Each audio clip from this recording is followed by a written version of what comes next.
Discrètement, au début, Sylvia entame une liaison. En réalité, elle n'est plus très souvent à la maison. À la longue, il le savait aussi parce que elle le laissait là avec Lola à la maison et le chien. Elle revenait pour le mettre au lit.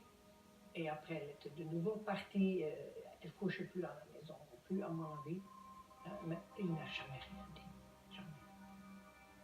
Au fil du temps, Marc n'a plus trop l'air de s'en faire, mais avec Sylvia, ça sent le roussi. En réalité, la maman de sa fille voit un autre homme. Une relation qui éclatera bien plus tard au grand jour. Cet amant, ce n'est pas n'importe qui. Il est connu.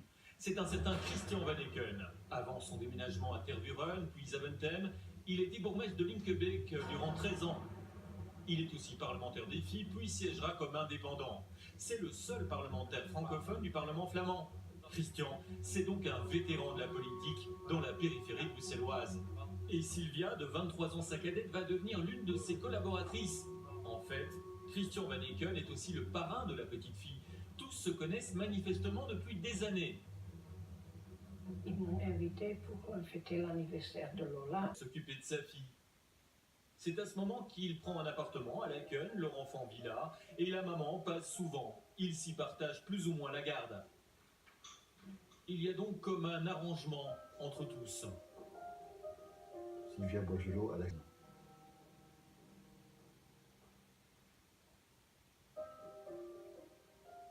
Sa fille et Marc s'adoraient l'un à l'autre.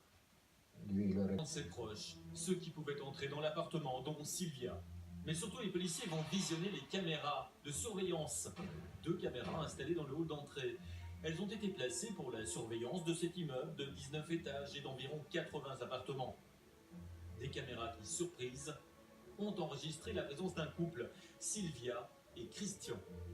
Les images montrent précisément que Sylvia Boisgelot et Christian Van Eken sont venus le 6 juillet 2014 dans l'immeuble. Et ce, peu avant l'arrivée de Marc Deléa, et que ce dernier n'en est plus ressorti. Sylvia reviendra 2 jours plus tard. Elle dit alors avoir oublié son GSM sur place, et c'est elle qui va appeler les secours, ainsi que le médecin de famille. Après, continue. Les interrogatoires se poursuivent. Et en octobre 2015, coup de tonnerre. Christian Van Eken est inculpé, ou plutôt prévenu, d'avoir avec Sylvia Boisgelot assassiné l'ex-compagnon de celle-ci. Manifestement une bataille d'experts qui attend le tribunal. Durant cette enquête, les inspecteurs vont évidemment éplucher le passé des 2 accusés.